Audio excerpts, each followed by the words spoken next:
Okay, this is Slavery in the Dominican Republic against Haitians, Part 2. In the last part, we talked about how it's possible to even have something like this happening in today's society.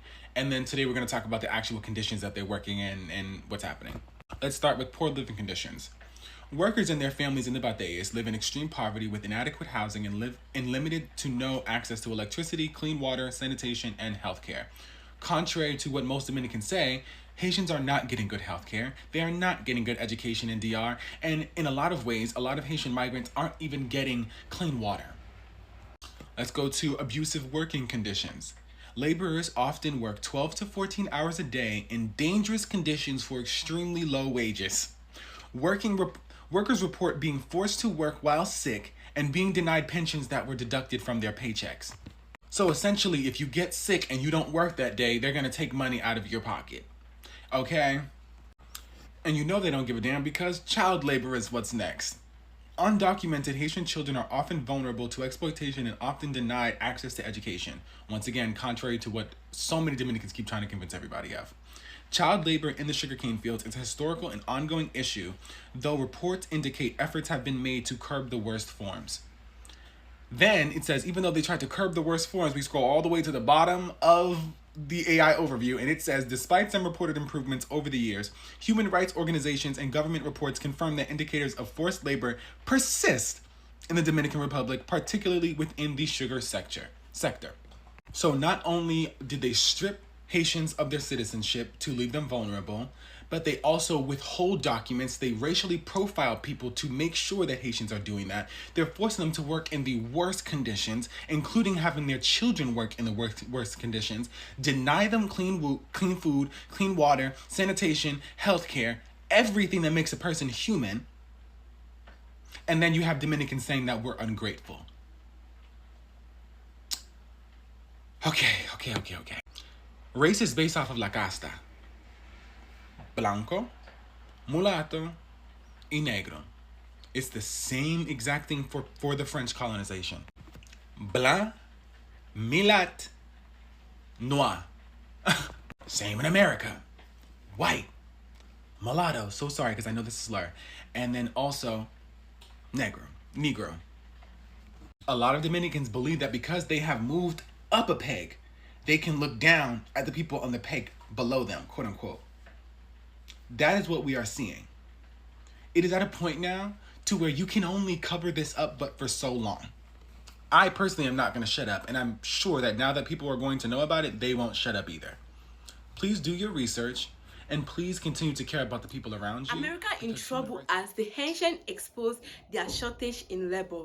Yes, I know you may be wondering what they actually did, and I guess you are going to be shocked at the end of this video.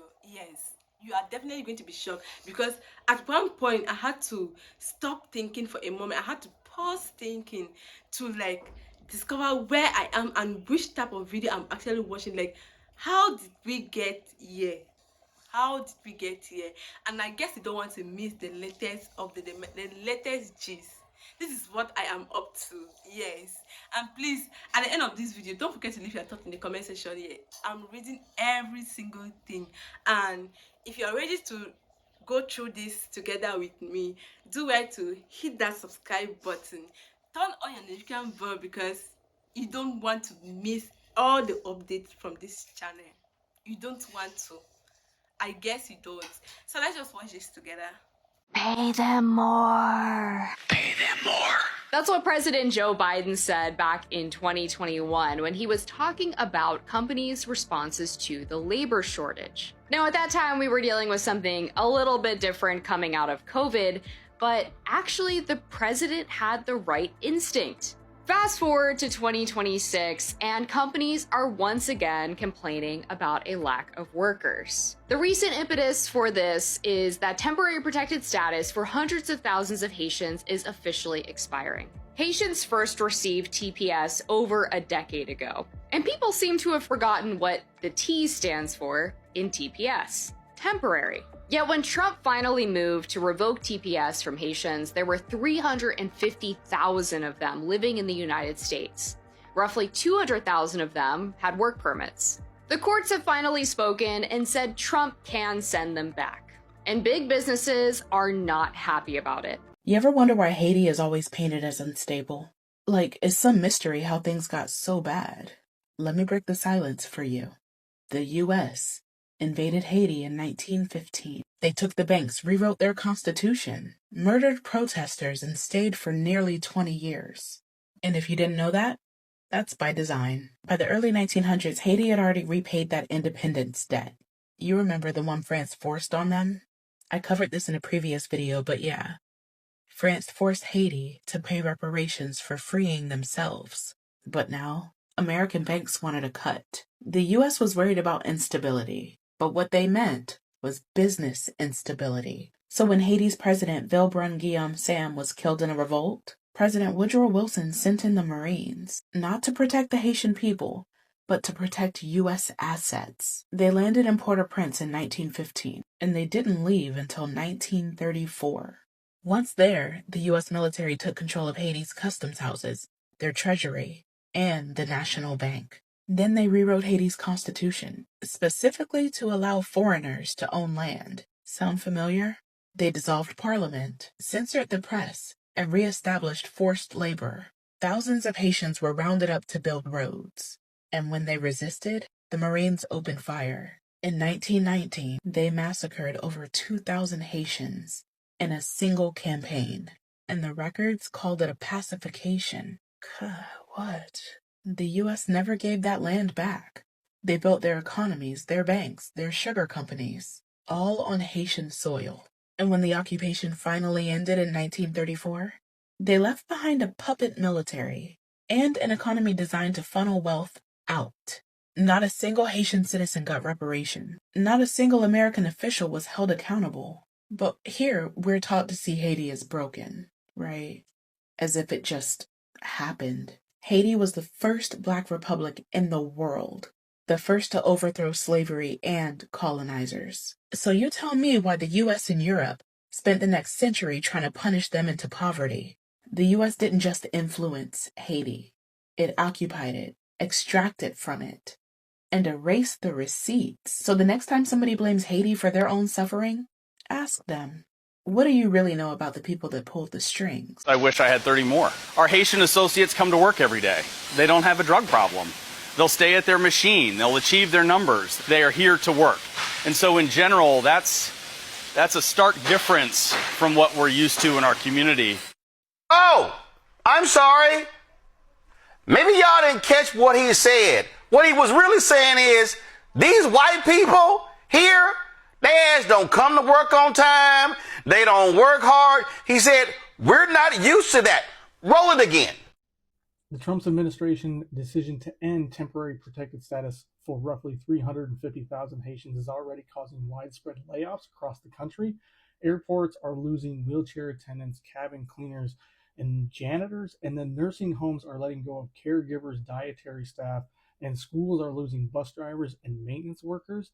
Business groups warn the sudden loss of legally authorized workers could disrupt travel, healthcare, and other essential services, but there's still legal uncertainty, with attorneys arguing court proceedings aren't fully complete, leaving employers and workers caught in the middle of a rapidly changing immigration process.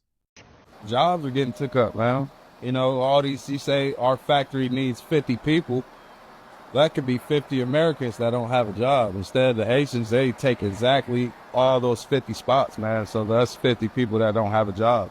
I'm being held hostage in a Haitian staffing agency office who said that they would hire me illegally and pay me cash in March. Okay, so we're right across the street from Wellington Staffing Agency. We're going to go in. First, we're going to see if we can get a job, and then we're going to try to figure out a little bit about how they operate and what their response to us is. So let's go. Application for who? Yeah, for work. Can I work with you guys? Thank you. We got to fill this out? Yeah, both of us. Yep. Wait. I need your social security and your ID. Okay. The thing is, we don't really have, like, paperwork. But you have your... We don't have, but now we're coming from somewhere else. We don't have it right now. You're supposed to have your social and your... Anywhere else, do you know? Like, we could get... Not for now, no. Maybe in March. In March? March, yeah. Come in March. Okay, why in March? March, yeah. Next month. Next month? Okay. Next month, yeah. Okay, you can come. Okay. You'll have work for us, you think? Yeah, but without, Paper, okay. Yeah. So we just gotta wait till March. Yeah. Okay. 1 month. Do you do cash at all? That's the reason I tell you March I can Okay. get it for maybe. Cash. Okay? In cash, we can Yeah, get in cash. yeah. Okay, in March we can March, get cash. yeah. We'll be Thank back. you so much. I I will appreciate try. it. Okay. So right now we're going to a factory that works with Wellington, that is contracted with Wellington for labor, and we're going to see what they're doing. It's in Spears, PA. Hello. How are you doing? Okay. We just had a few questions about staffing agencies. When you guys were using the the staffing agencies, were you using Wellington by any chance? If I were you, I would maybe stop or call like about a month from now. So in March. Is that? Yeah. Okay, so in March we can Yeah. call, because we went to Wellington and we said, can we work? We have no papers, no documentation. And they said, come back in March. Not her area. Whose area is it? Come back in March. Come back in March. Okay. Okay, thank you. Yeah, man. So we were concerned about illegal work, and he said that.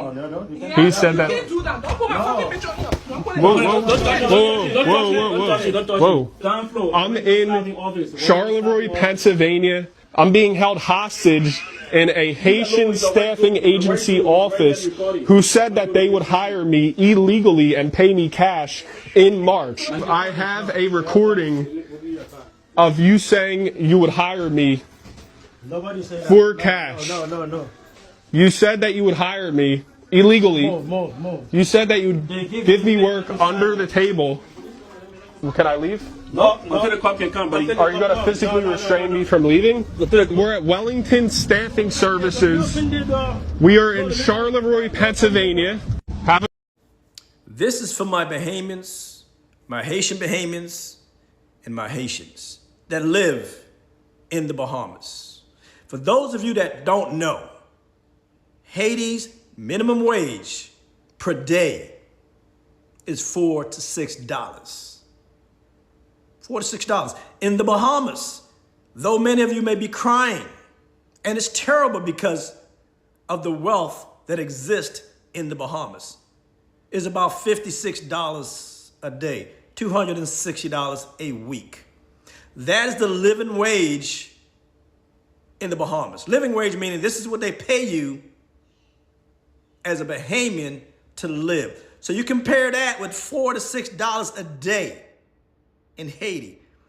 And when a Haitian comes to the Bahamas and makes $56 a day, and if he sends $30 of that money back home, $30 that he makes daily, that Haitian is now a millionaire in his own country. You see, there's governments in the Bahamas that facilitates the influx of Haitians because they exploit their labor, the cheap labor.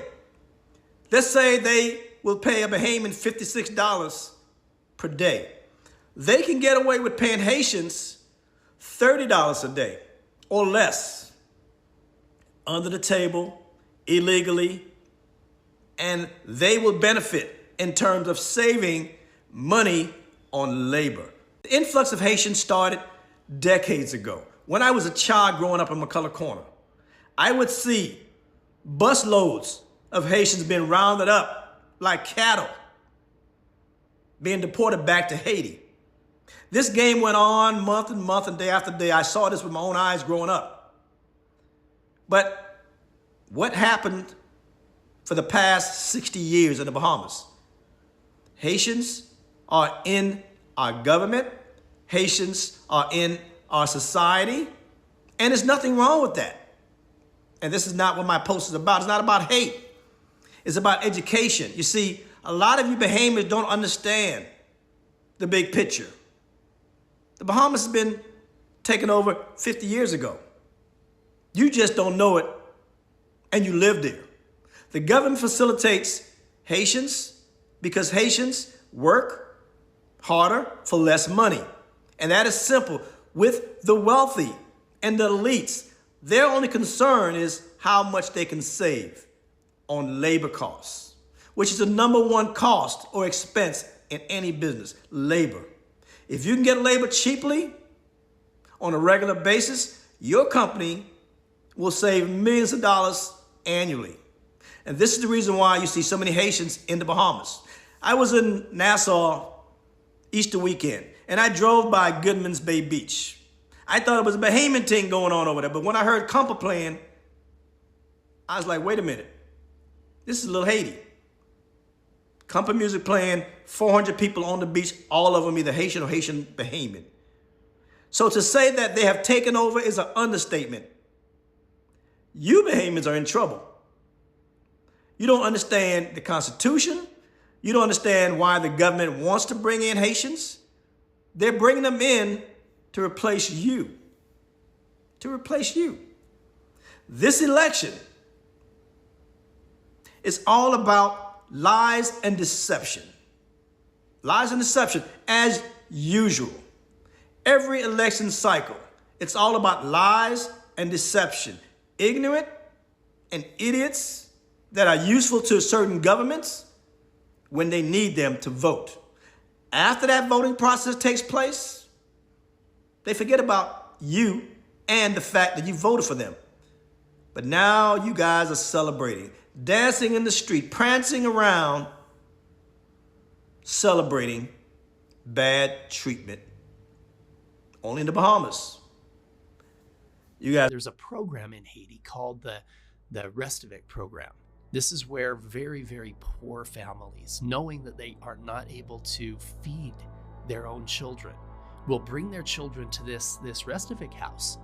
And in this house, they are able to be legally sold to another family that is going to put them to work and have them help around the house, help around the garden, etc. And in exchange for these kids working, they get 3 meals a day.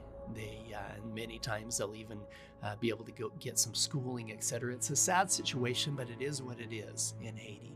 And it's the only way that some of these ultra poor families It's have not a strange chance. that Haitians are one of the most hardworking people. Haitians are so hardworking and they take their works very personal. And as you can see, a lot of videos were giving them awards for being hardworking and being dedicated to their work. That's one thing I actually do love about Haitians. And so, what do you think about this video? Leave your thought in the comment section, and please, if you stay to this level, do well to hit that subscribe button, turn on your notification bell, because a lot of this are still to come. Yes, and see you in my next episode.